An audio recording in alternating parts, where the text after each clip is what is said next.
Bom, pessoal, então, telinha inicial com os assuntos que serão discutidos aqui no vídeo de hoje, os temas do dia. 7 temas no total, 2 deles em vermelho, porque são os temas em destaque. Os temas em destaque são os assuntos que aparecem no título e na capinha do vídeo. E aqui embaixo um recado que é sempre importante. A minutagem permite que você selecione na linha do tempo o tema que quer assistir, de forma que vocês podem assistir ao vídeo inteiro ou apenas aqueles assuntos que forem do interesse de vocês. E sem mais delongas, a gente parte para o primeiro tema, que é o seguinte. Lá na parte superior da tela, dentro daquela caixinha preta, eu coloco o seguinte título: Magnatas recebem o Zelensky em Nova York. Nessa primeira tela eu coloquei para vocês 2 fotos. Uma foto de parte da Ucrânia destruída e na parte de cima uma foto onde aparece o Zelensky num primeiro plano, presidente da Ucrânia, conversando com um cidadão que aparece em uma tela, conversando por videoconferência. Tem uma terceira pessoa ali que eu não consigo reconhecer pela foto. Mas aquele cidadão que aparece na tela conversando com o Zelensky por videoconferência é o Larry Fink, o CEO da BlackRock. A BlackRock é a maior gestora de ativos do mundo e essa foto aí não é uma foto atual, é uma foto do ano passado. O que eu vou discutir com vocês hoje, aqui nesse primeiro momento, é o encontro pessoal entre o Zelensky e o Larry Fink. Não só o Larry Fink participou dessa reunião, como outros representantes de bancos e de gestores de ativos. O que significa que os proprietários de boa parte das ações das grandes corporações transnacionais do mundo e o presidente da Ucrânia se encontraram para conversar. Conforme o Zelensky falou no ano passado e repetiu esse ano, a Ucrânia é uma grande oportunidade de investimentos. Só que paremos para pensar no seguinte: quando eu falo aqui que a OTAN é o braço armado dos interesses financeiros britânicos e estadunidenses, é desses setores que conversaram com o Zelensky, não só os administradores como os proprietários do dinheiro que não estavam na reunião, que estamos falando.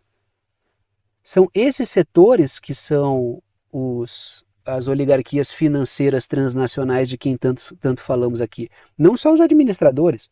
Falamos aqui dos proprietários, os donos do dinheiro que esses caras administram. O que se encontrou nessa reunião aí? Os caras que norteiam o projeto da OTAN, os grandes interessados no projeto da OTAN, de quem a OTAN é um braço armado, e o Zelensky, que é uma ferramenta da OTAN. Trago a seguinte matéria para discussão aqui.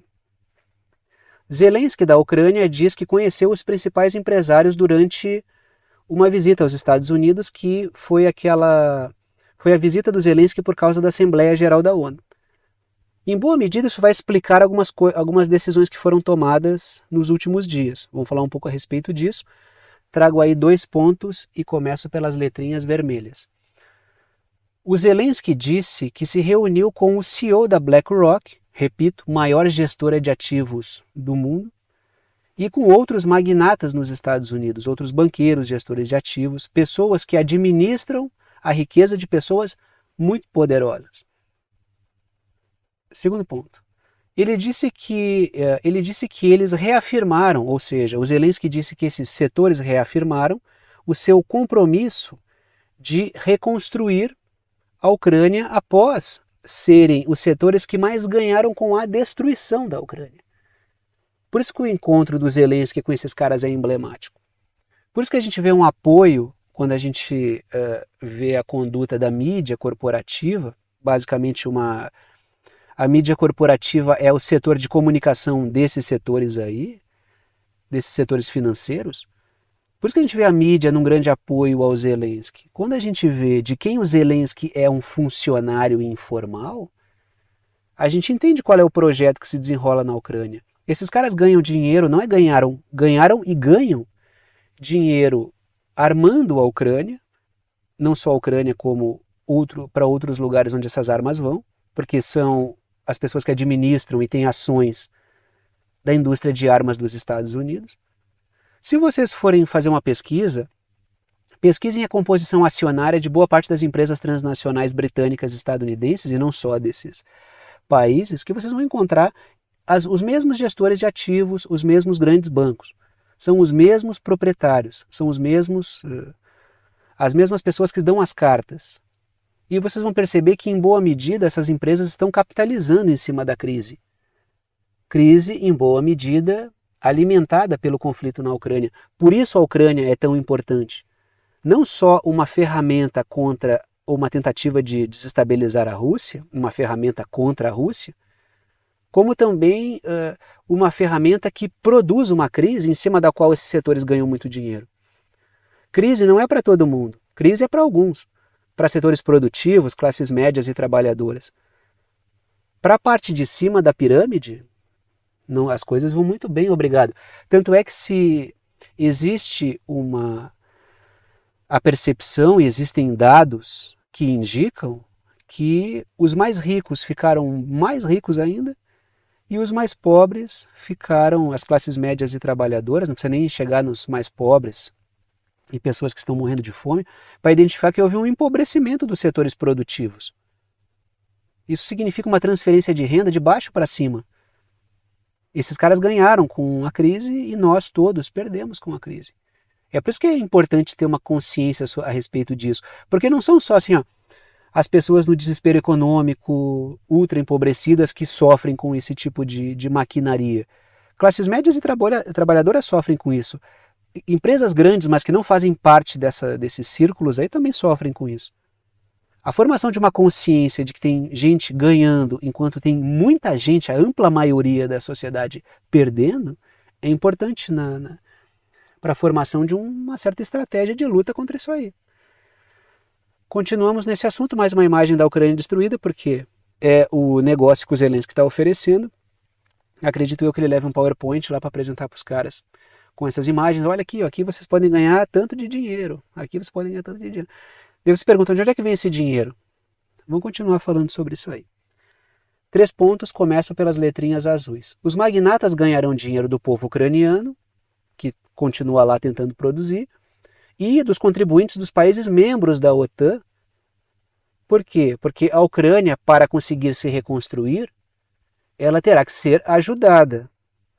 E o dinheiro que será enviado para a Ucrânia, que virá dos mais variados membros da OTAN, e de países que são saqueados, até um camarada bem observando um comentário aí, os Estados Unidos também juntam essa grana toda que eles colocam na indústria de armas, dos saques que eles promovem nas mais variadas nações do mundo. E isso é bem verdade. O que significa que uma parte do dinheiro que banca toda essa aventura e esse enriquecimento aí desses setores também vem de nós, de todo o sul global que é saqueado pelos Estados Unidos. Ou seja, quem vai bancar isso aí são os países membros da OTAN e as populações que terão que ver os seus governos colocando o seu dinheiro nisso, e a população dos Estados Unidos também, e todos aqueles que são saqueados pelos Estados Unidos, porque eles roubam o dinheiro e colocam em suas aventuras militares em outros lugares. Segundo ponto, quando a gente fala assim, o braço armado do Estado servindo corporações transnacionais e grandes interesses financeiros, isso é o próprio conceito de imperialismo. Tá? Se vocês procurarem na rede qualquer conceito genérico de imperialismo, esse é o conceito. Que são estados atuando em prol de interesses financeiros transnacionais, como máquinas de guerra desses interesses. Segundo ponto, não é uma coisa abstrata, quem são os imperialistas?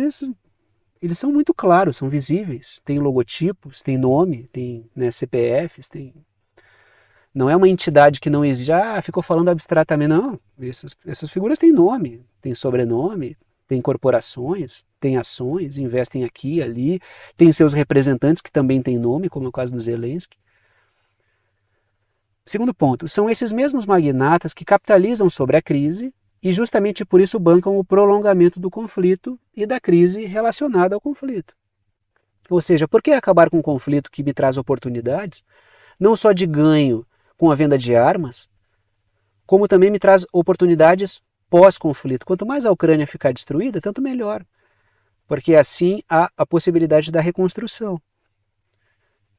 Terceiro ponto. O Zelensky já apresentou a Ucrânia como uma grande oportunidade de lucro. 500 bilhões, segundo dados do Banco Mundial, se eu não me engano. O governo ucraniano estima mais que isso, 750 bilhões de dólares, para reconstruir a Ucrânia depois da guerra. Claro que esse dinheiro não virá da Ucrânia, que está logicamente destruída, uma parte dela, né, logicamente, não toda, mas uma parte dela, e esse dinheiro terá que vir de algum lugar. Então eu já falei para vocês de onde esse dinheiro vai vir, dos mais variados lugares do mundo, para o bolso desses caras que estão se reunindo a portas fechadas. Não sei se foram tão fechadas assim, eu ainda não consegui nenhuma foto, né? Logo que eu conseguir uma foto dessas reuniões aí, eu compartilho com vocês. Continuamos nesse mesmo assunto porque, olhem essa matéria aqui.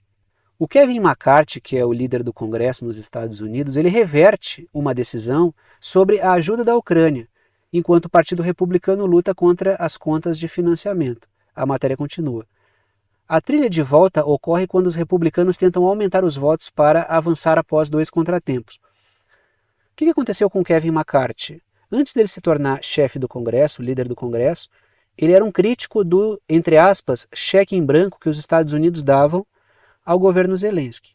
Ou seja, ele era um crítico da ajuda sem contrapartidas, ou sem nenhum resultado, ou sem nenhuma demonstração de que tipo de resultado estava se dando ali.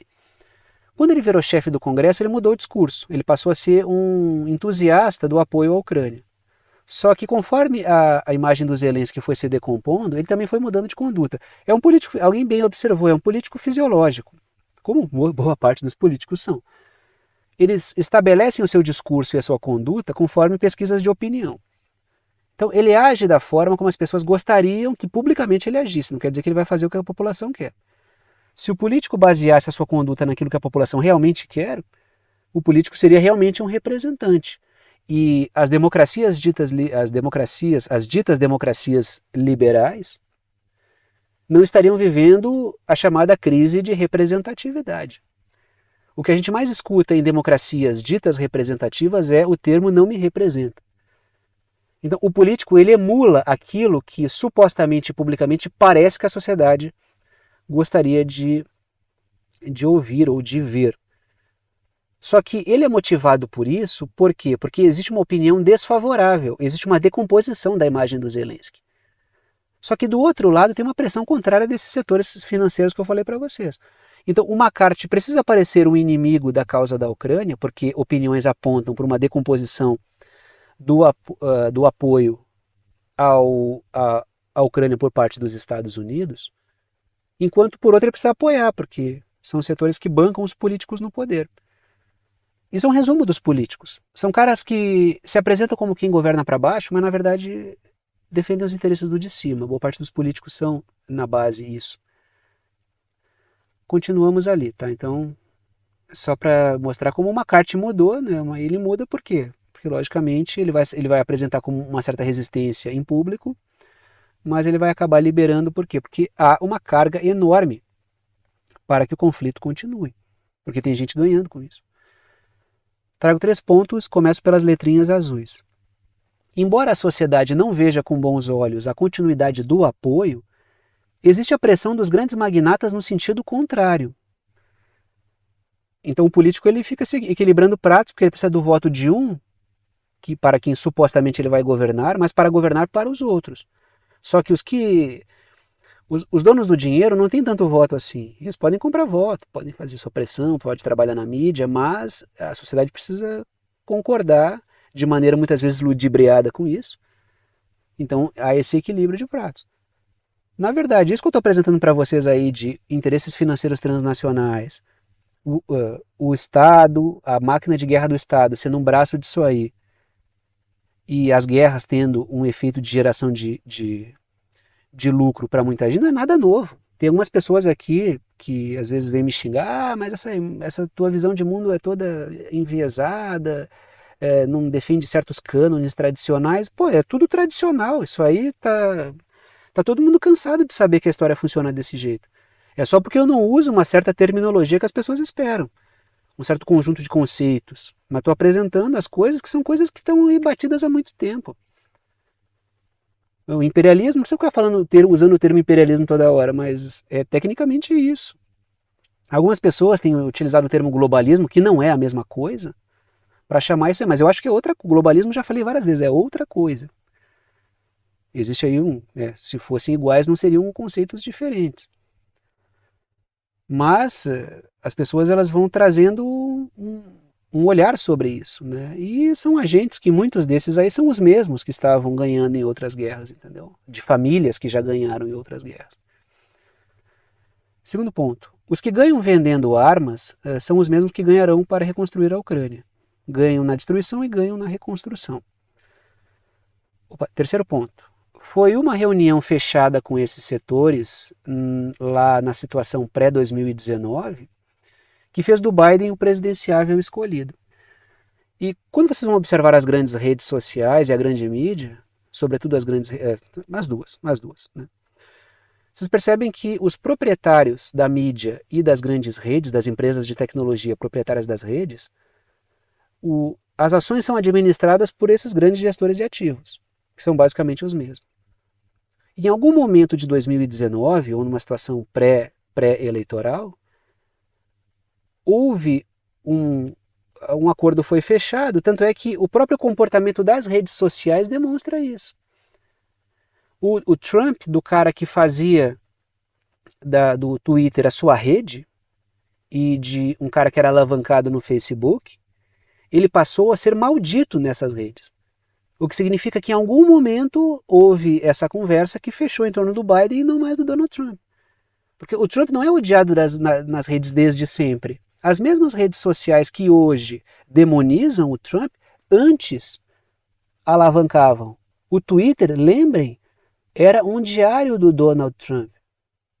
O Trump usava o Twitter como seu diário. O Facebook alavancava suas postagens, porque havia um acordo em torno dele até um certo momento. Só que esse acordo foi rompido. Por quê? Porque queriam um outro projeto. O Zelensky não. O Trump ele não é um revolucionário.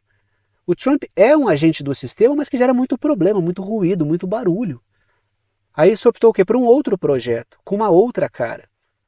Naquele bipartidarismo vagabundo dos Estados Unidos. Aí trouxeram o quê? Trouxeram o Biden, que é uma figura que poderia arrebanhar mais certos setores e fazer um trabalho menos barulhento para certos setores, muito embora em termos de paz global, o Biden está sendo extremamente nocivo.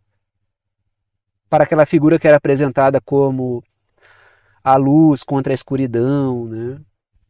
É uma coisa... Eu briguei com muita gente, na verdade, né? Com pessoas que eu conhecia, que se diziam inteligentes, que diziam que o Biden era a luz do mundo. Isso aí é uma estética política que se adota, né, para tentar fazer uma certa luta política que leva só a confusão, né? E com quanta gente que eu conversava, que eu achava que era esclarecida, eu briguei por causa disso, mas eu brigava no sentido de discussão política, né? Não agredi ninguém, né? Na verdade, tudo no campo da discussão de ideias, né? Vocês também devem ter passado por isso, né? O Biden é a luz do mundo, civilização contra a barbárie, meu Deus, né?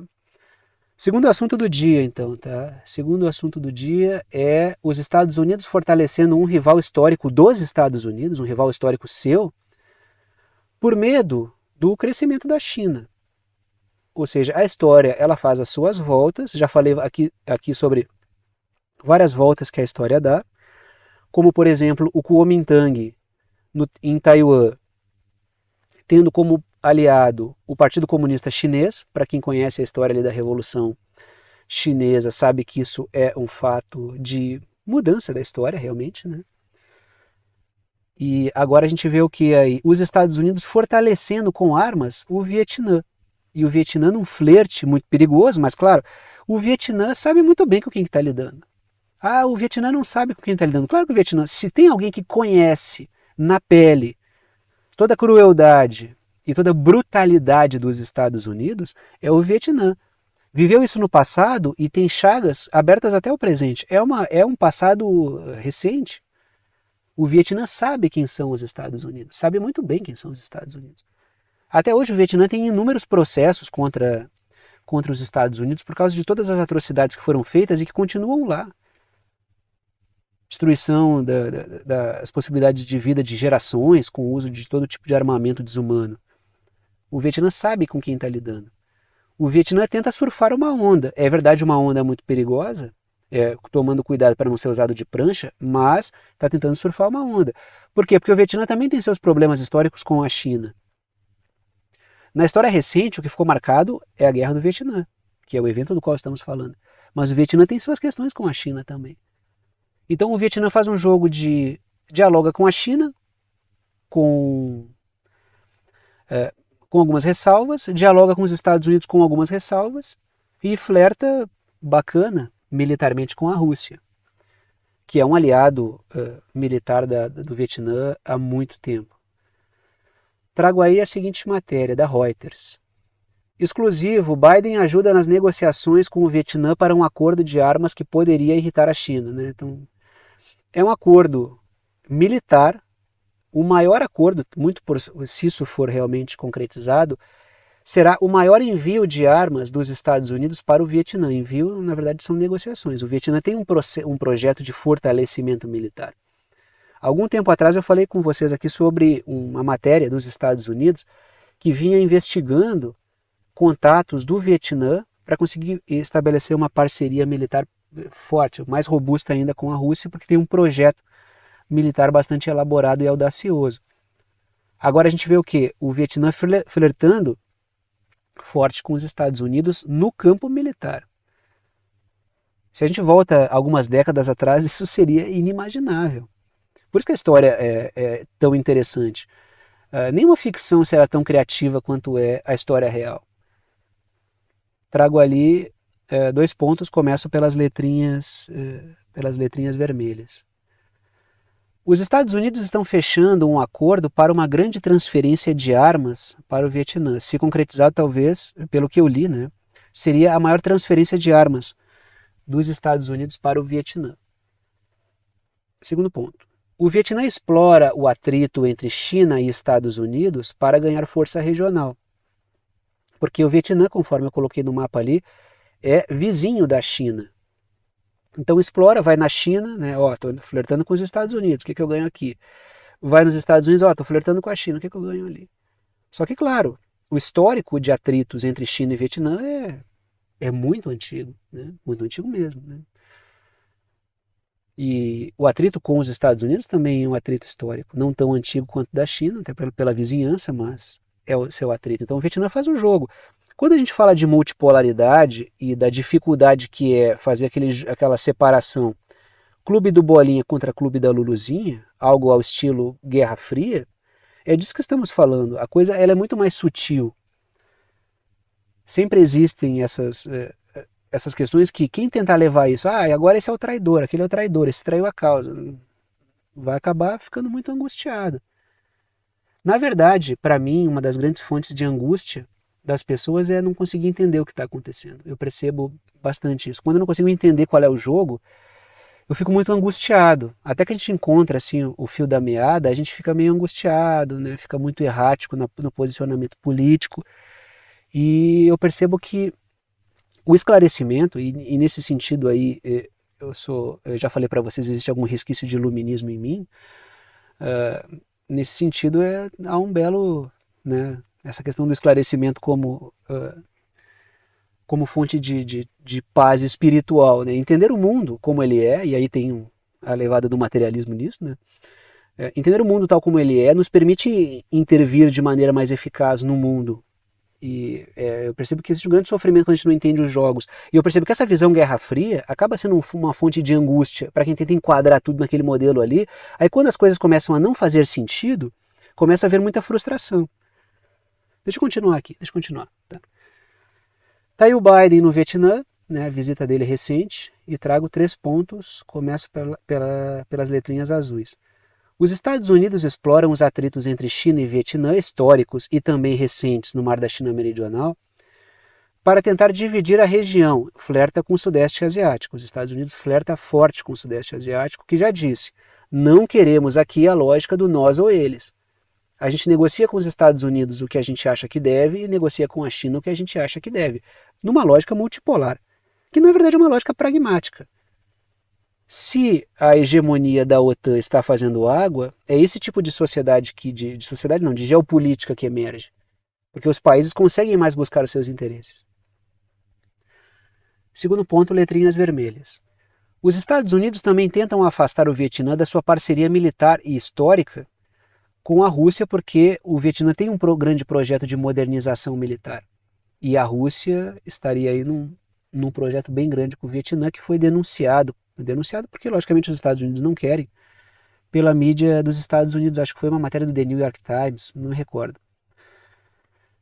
Terceiro ponto. O Vietnã pressiona os Estados Unidos a derrubar tarifas contra o país e reconhecer o Vietnã como uma economia de mercado. Até o momento, o Vietnã é reconhecido pelos Estados Unidos como uma economia planificada, centralizada no governo, e aí existem tarifas dos Estados Unidos que atrapalham o Vietnã, e o Vietnã luta para derrubar isso, aproveitando o atrito com a China. Ou seja, o Vietnã está tentando explorar o momento para tirar vantagens. E é isso que todas as nações devem fazer. Né? Não tem bobo, não tem amigo. Né? Há uma parceria que todo mundo é vivo aí, só tem raposa na política. E é preciso tirar vantagens. A função de um estadista é essa. Às vezes vai fazer jogos muito arriscados, como é o caso do Vietnã, mas o Vietnã, quem sou eu? Quem sou eu? Meu exercício diário de humildade. Quem sou eu para dar conselho para o Vietnã sobre como lidar com os Estados Unidos? Se tem alguém que conhece os Estados Unidos e muito bem, é o Vietnã. Claro, tem setores políticos no Vietnã que são entreguistas, e tem setores, e pelo que eu sei, os setores militares no Vietnã são muito mais resistentes, são muito mais pró-Rússia do que alguns setores burocratas do Vietnã. Mas o Vietnã sabe muito bem com quem está lidando. Continuamos aí porque tem uma polêmica, vários de vocês me falaram sobre isso. E claro que eu não posso deixar passar, porque isso aqui é um grandíssimo papelão. É um grande papelão isso aqui. Se existe uma grande vergonha que alguém pode passar publicamente, é ovacionar um nazista num espaço que deveria, em tese, ser um espaço democrático. Que é aqui, trago a seguinte matéria. O Canadá e o Zelensky, numa visita ao país, ovacionam um colaboracionista ucraniano, que pelo que eu entendi agora mora no Canadá, na casa, entre aspas, da democracia canadense. É um papelão do tamanho do mundo. Aí, né, como é o Canadá, não sabiam. Né, não sabiam quem era. O Canadá não tem serviço de inteligência para saber qual é a base de política do Zelensky agora. Ou tentaram assim, vamos ovacionar para fazer uma média com Zelensky, falar de um ucraniano aqui. E se colar, colou. Só que isso aqui não vai colar, entendeu? Do que eu estou falando? Trago aqui a seguinte matéria. A ovação de pé por um ucraniano que lutou com os nazistas desperta raiva e um pedido de desculpas no Canadá. Tá aí o cidadão. Tá? Embaixo ali eu circulei o cidadão homenageado, e em cima, olha lá o Justin Trudeau batendo palma, olha o Zelensky fazendo, yes, cidadão ucraniano, canadense que luta pela liberdade. Só que esse cara que está aí, o Yaroslav Unka, de 98 anos, ele foi reconhecido pelos legisladores logo após o presidente ucraniano Volodymyr Zelensky se dirigir ao parlamento canadense. Só que esse cara aí, ele foi um colaboracionista ucraniano no período da Segunda Guerra Mundial do Hitler. Vamos falar um pouco sobre isso aí. Trago 2 pontos, começo pelas letrinhas vermelhas. A mídia alega que o Zelensky e o Canadá podem desconhecer a história do ovacionado. Essa, para mim, é a melhor tese que a mídia corporativa levantou.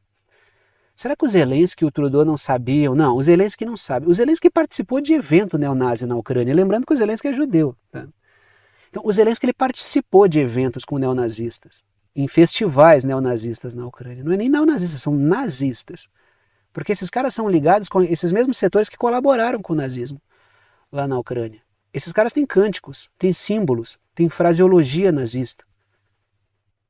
Esses caras, eles homenageiam, fazem atos de rua, homenagens a colaboracionistas com o Hitler, entendeu?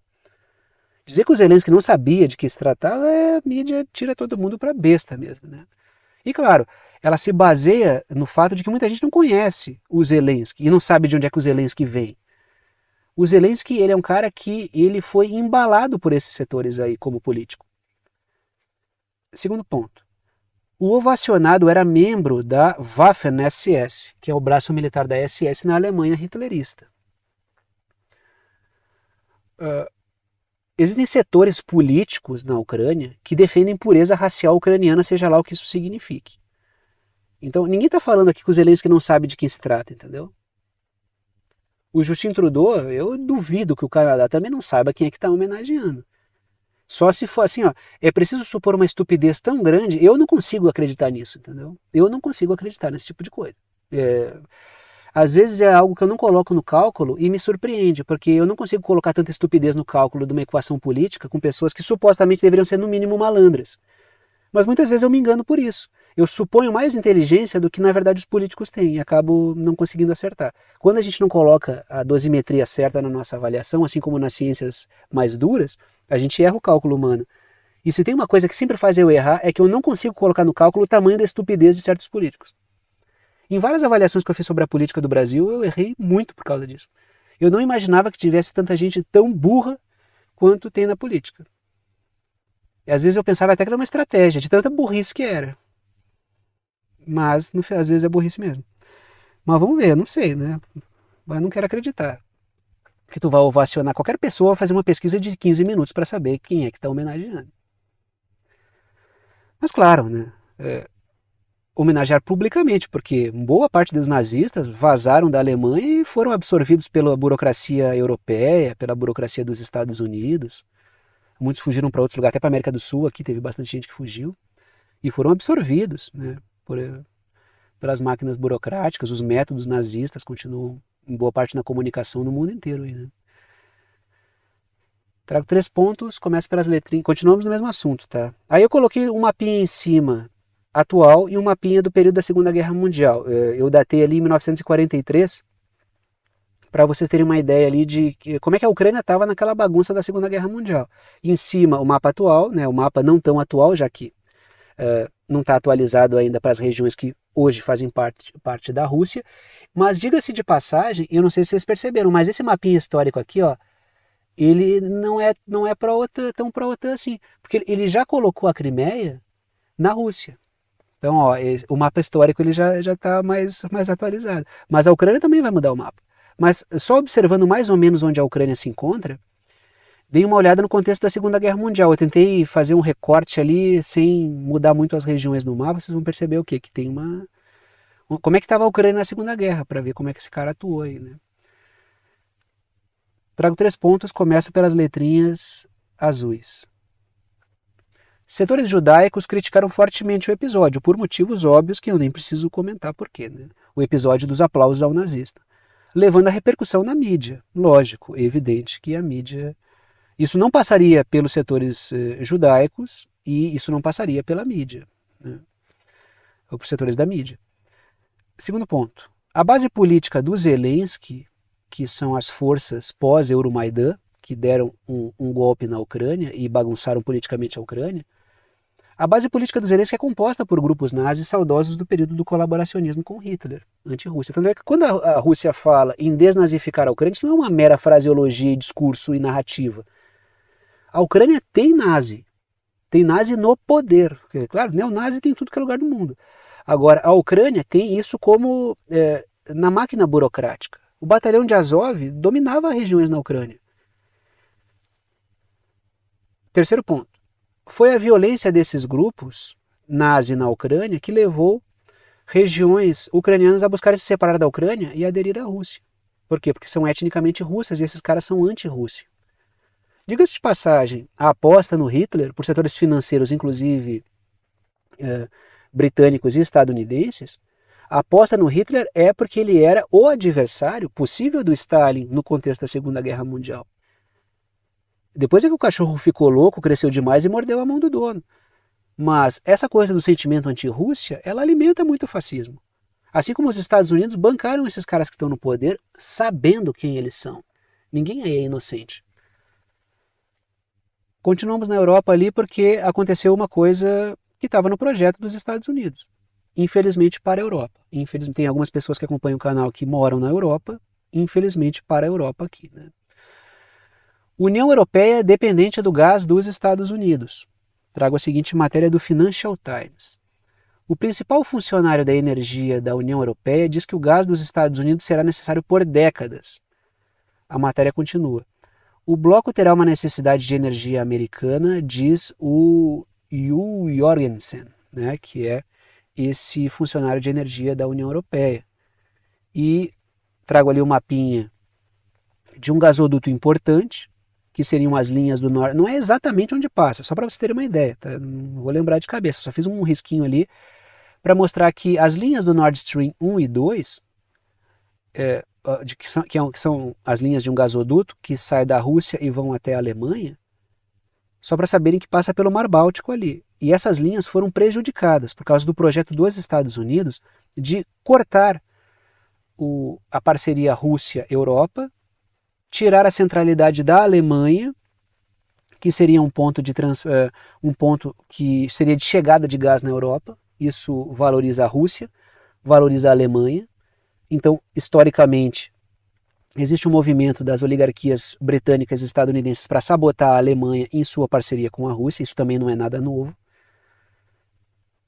E prejudicou no geral a Europa. Trago ali 2 pontos, começo pelas letrinhas vermelhas. Ele afirma, esse responsável pela energia, que é resultado do corte das relações energéticas com a Rússia, que é o projeto dos Estados Unidos. Tornar a Europa dependente energeticamente dos Estados Unidos e não da Rússia. Segundo ponto. Porém, o gás dos Estados Unidos é mais caro do que o russo, reduzindo a competitividade da Europa. A Europa está perdendo com isso. Ela está perdendo. Vocês lembram a quantidade de matérias antes do conflito começar? Os Estados Unidos, a Rússia utiliza politicamente o gás. A Rússia utiliza o gás para fazer chantagem. Em matéria da mídia corporativa, para que os Estados Unidos pudessem impor os seus recursos energéticos à Europa. É uma grande tristeza o que acontece com os governos europeus, né? Na verdade, com o que acontece com o povo europeu. Porque ele acaba sendo vítima de um projeto e que os seus governos contribuem com isso. Trago 3 pontos. Continuamos no mesmo assunto. Está aí o vazamento do Nord Stream, né, das linhas do Nord Stream que foram atacadas. Ainda estamos investigando por quem.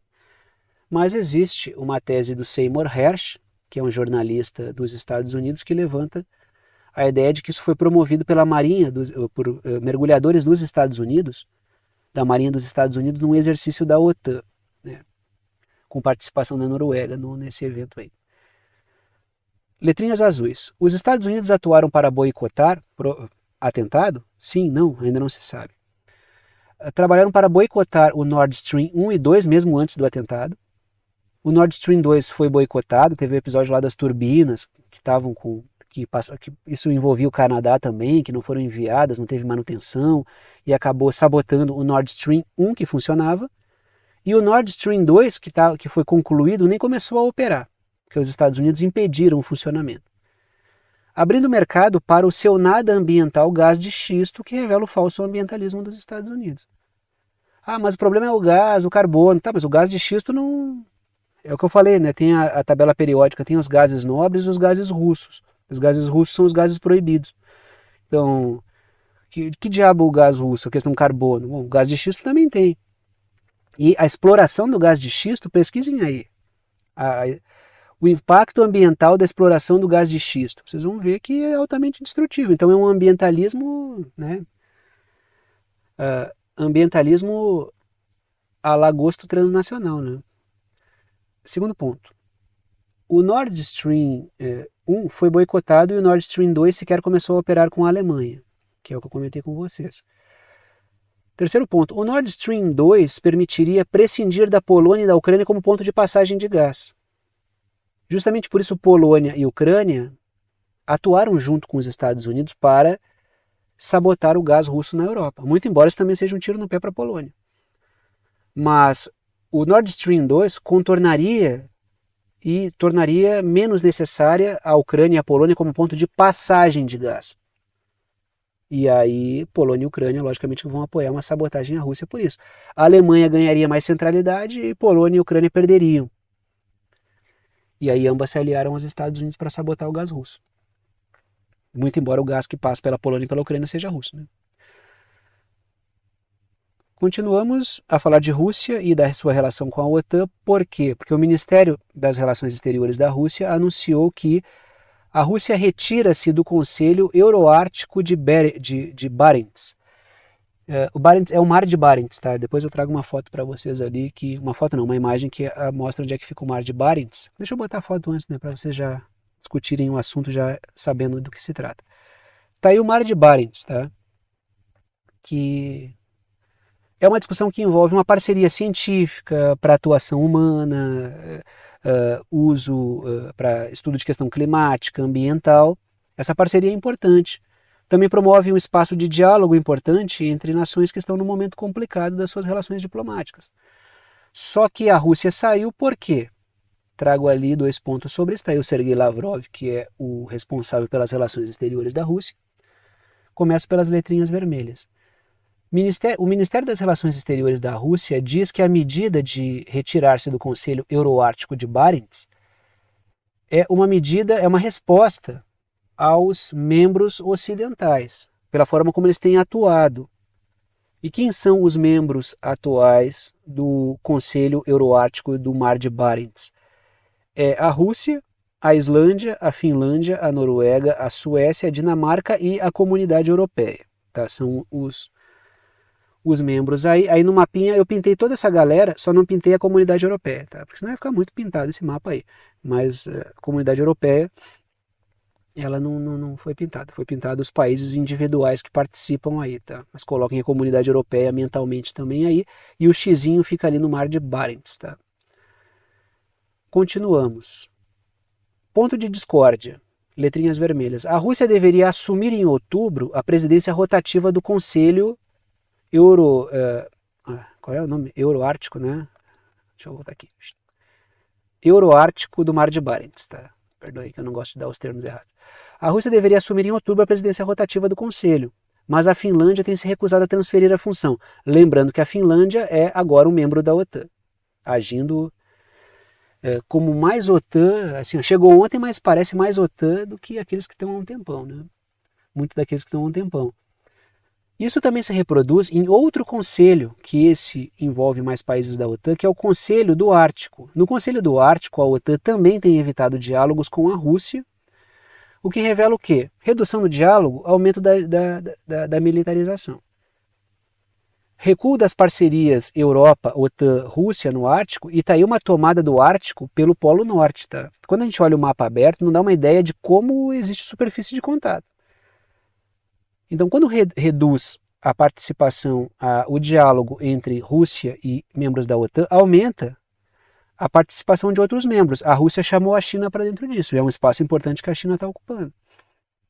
A Rússia convidou os membros dos BRICS para participar da exploração, pesquisa, exploração econômica e criação de parcerias no Ártico. Ótimo, o Brasil é BRICS, tem que ir lá participar disso aí também, aproveitar esses atritos e ganhar espaço. Ah, mas é muito longe do Brasil. Pô, tem um monte de país que não tem nada a ver com a Antártida, estão socados lá na Antártida para querer explorar. Ah, mas é só pesquisa. É, pesquisa porque existe uma equivalência aí. A partir do momento que alguém puder, explora. Então, se todo mundo se envolve, por que não pode explorar? Explora o momento. Se a Rússia convidou para os BRICS para participarem, vamos embora, vamos participar, vamos ver o que dá para fazer no Ártico. Leva os pesquisadores, abre institutos de pesquisa, estimula pesquisa e conhecimento, exploração mineral, que o valha. O Vietnã não está lá com os Estados Unidos explorando atrito para ver se consegue arma, daí joga com lá, joga com cá. É assim, tem que se jogar. Claro, tomando os devidos cuidados. Tem atrito no Ártico? Vamos ocupar os espaços. Esse aqui é o ponto. Então, qual é o panorama? Redução dos diálogos, das ditas instituições multilaterais, multilateralismo aí, multilateralismo, não confundir com multipolaridade. Multilateralismo, né, escoando pelo ralo, e avanço da militarização do Polo Norte, do Ártico aí, é uma tendência. Como é uma tendência assim, né? Tanto é que eu botei ali, ó, uma nova ordem concreta, novos órgãos. É por isso que a gente vai ver todas as organizações, cúpulas, encontros, grupos, blocos. Isso vai ser reformatado, porque a realidade está mudando. A institucionalidade que representa essa ordem também vai mudar.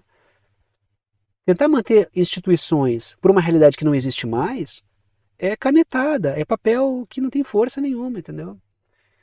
Então as coisas estão sendo reconstruídas. É preciso entender esse processo e não ficar preso num mundo que não existe mais. Ou tentar trazer de volta um mundo que não é possível. Continuamos aí. Vou para o continente africano. Eu pintei o Níger, mas eu também pintei Moçambique. Por quê? Porque eu também quero falar sobre um episódio preocupante em Moçambique, tá? Trago aí a primeira parte dessa discussão que eu vou fazer. A França está tirando suas tropas do Níger. Está aqui uma matéria da Associated Press que fala sobre isso.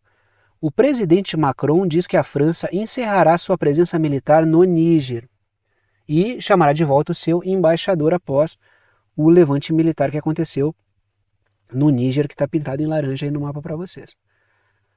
Trago 2 pontos, começo pelas letrinhas vermelhas sobre esse assunto do Macron aí recuando e dizendo que vai tirar suas tropas.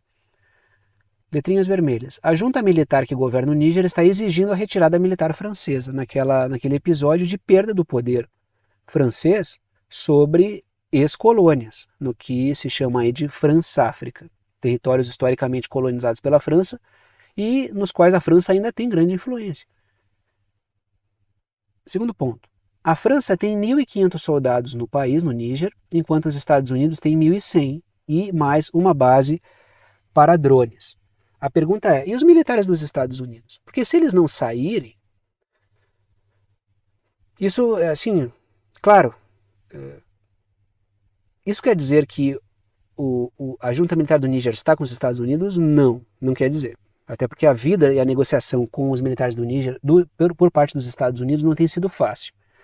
Mas, em parte, isso cumpre um projeto dos Estados Unidos. Porque muitos militares que fizeram esses levantes e deram esses golpes aí foram treinados pelos Estados Unidos para bagunçar e derrubar regimes civis fantoches da França. Então, o que significa isso? Significa que uma parte, pelo menos uma etapa, é cumprida se os militares dos Estados Unidos não saírem lá de dentro. Mas, claro, a Rússia também ocupa espaços, né? Ela aproveita esses vácuos e ocupa espaço. Ah, mas eu planejei de um jeito, mas a realidade sempre vai funcionar de outro. É preciso uma grande capacidade de arquitetura de projeto para o cara implementar exatamente o que ele planejou. Sempre vai ter algum fator aleatório não calculado. Continuamos aí, tá? Letrinhas azuis. Já falo do caso de Moçambique. Os Estados Unidos estão numa investida para aproveitar o cenário de crescimento da violência terrorista para ocupar espaços oferecendo segurança no continente africano, não só na França-África, tá? Não é só na parte do continente africano onde a França historicamente teve a sua colonização. E claro, são países independentes e, pelo que eu estou vendo, cada vez mais independentes, ainda bem. São em todos os países, não em todos, mas em muitos países, não só os da França-África, tá? Tanto é que tem o caso de Moçambique, que não faz parte dos territórios historicamente colonizados pela França. Segundo ponto. Lembremos que muitos militares insurgentes foram treinados pelos Estados Unidos para sabotar a França. Não vou falar nada mais sobre isso, porque vocês são carecas de saber, porque eu falo isso aqui o tempo inteiro. E o terceiro ponto, e onde entra Moçambique. Olha a matéria que eu trago aqui. Ó. Uma parceria Moçambique e Estados Unidos procura aprofundar os laços de defesa e segurança em Moçambique. Isso é uma coisa preocupante para Moçambique. Porque é aquela coisa de fazer parceria com os Estados Unidos, tá? Que é muito arriscado. Ah, o Vietnã está buscando. É arriscado. O Vietnã conhece bem os Estados Unidos. É arriscado. É muito arriscado. Porque os Estados Unidos eles trabalham no sentido de fragilizar, manter o país sob controle e subalterno, e dentro do possível, no caso do Vietnã, se eles conseguirem empurrar o Vietnã para uma guerra com a China, eles vão fazer. Que é entregar uma procuração. A Ucrânia está vendo o que é isso. Então é uma parceria perigosa. Até porque muito do terrorismo é bancado pelos Estados Unidos. Repito pela milionésima vez. Já teve e-mail trocado por funcionários do governo Obama dizendo que a Al-Qaeda está do nosso lado. Isso foi vazado pelo Wikileaks. Ou seja, os caras eles estimulam o terrorismo para aparecer como uma solução. E no caso de Moçambique, eu coloco ali nas letrinhas verdes. Em Moçambique, que não é uma ex-colônia francesa, é portuguesa, era uma colônia portuguesa, os Estados Unidos exploram a violência em Cabo Delgado, que é uma região de Moçambique, e o crescimento da violência terrorista ali. Né? Então temos aí os Estados Unidos aparecendo. Aí teve o discurso, acho que foi, eu não me lembro qual foi a liderança de Moçambique que falou, acho que foi uma liderança de Moçambique, né? Que disse que os Estados Unidos também viveram o terrorismo contra eles, que agora Moçambique está vivendo terrorismo, então pode haver uma troca aí. É uma troca perigosa, né? É uma troca muito perigosa. né? Tanto é que eu critiquei esses dias aí essa parceria transatlântica, né? Essa parceria que o Brasil participou. São parcerias muito perigosas, né? Os Estados Unidos são campeões aí de passar rasteira. E aí, só para a gente não fechar, né, falando só algo perigoso para uma soberania, vamos falar de algo que é positivo, ao meu ver. Para mim é positivo isso, por quê? Porque o Evo foi alvo de uma grande mutreta política. O Evo Morales foi um cara que foi sacaneado pelos interesses transnacionais. E agora ele volta à política. O Evo Morales voltando ao cenário eleitoral, matéria da Reuters. Mídia corporativa, vamos falar o nome da mídia corporativa para ver se alavanca, né? O Evo Morales anuncia candidatura para as eleições presidenciais da Bolívia em 2025. Então é uma possibilidade do retorno do Evo. Tá? Do Evo Morales, é um cara que fez um bom governo, a sociedade escolheu o Evo várias vezes, e na última vez que ele ganhou, ele foi acusado de fraude eleitoral. Mas, cara, a diferença entre o governo do Evo Morales e os governos anteriores é muito grande, entendeu? E não tem motivo para o povo boliviano não continuar elegendo o Evo Morales como presidente da Bolívia lá atrás. Tanto é que o Evo foi golpeado e apoiou, o partido Evo apoiou, botou um outro candidato, porque o Evo foi muito sabotado. E o candidato do Evo ganhou, que é o Luiz Arce. Eles não têm uma relação muito boa. Eu estou dizendo o candidato do Evo porque ele é do mesmo partido do Evo Morales. E o cara ganhou, com apoio da sociedade nas ruas. E o que significa o retorno do Evo? Um fato positivo para a política. Um fato muito positivo para a política sul-americana.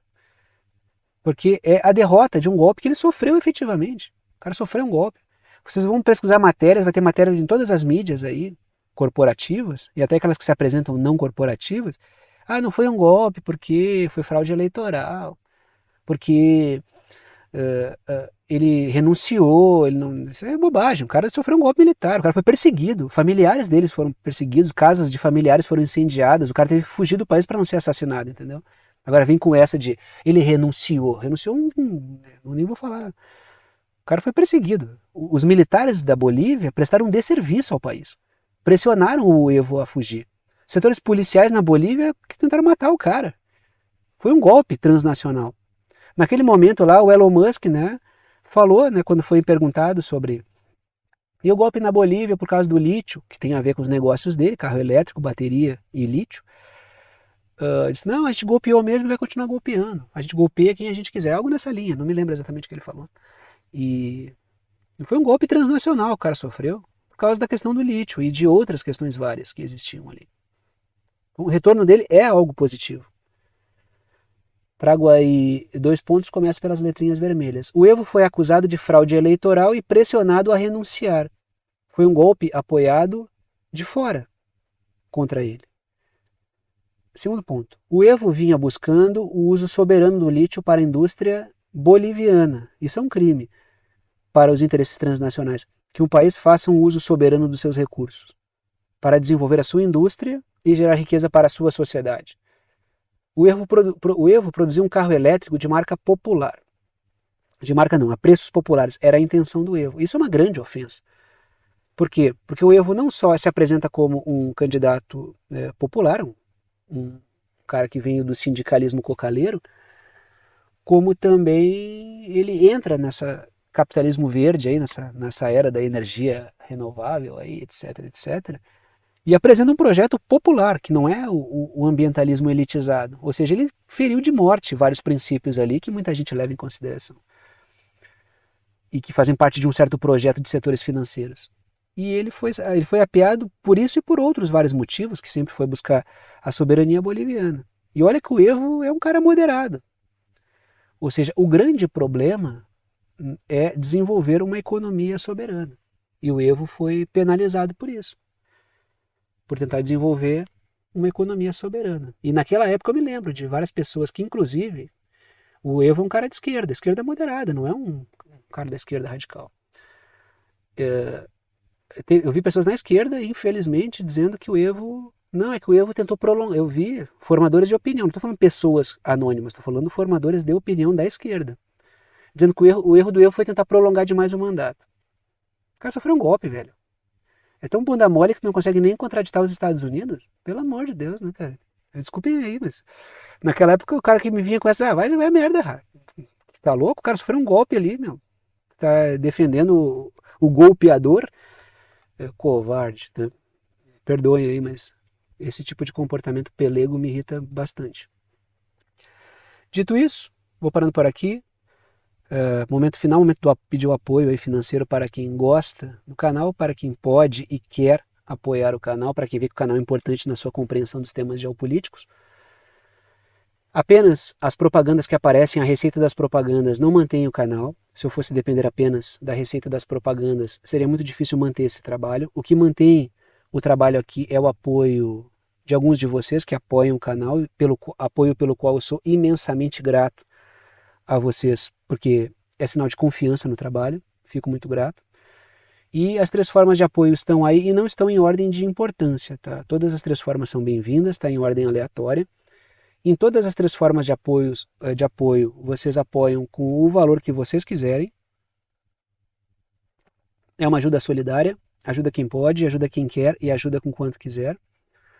Primeira forma de apoio é através de boleto bancário ou cartão de crédito pela plataforma Apoia-se.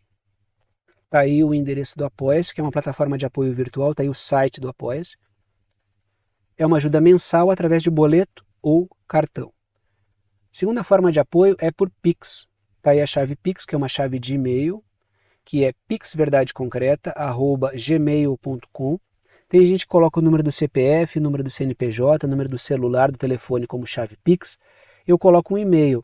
Se lá na chave Pix vocês digitarem pixverdadeconcreta@gmail.com, vai aparecer o meu nome, que é Thiago, e vocês podem fazer a doação no valor que vocês quiserem. Terceira forma de apoio é pelo botão Seja Membro, apoia aqui pelo YouTube, uma ajuda mensal.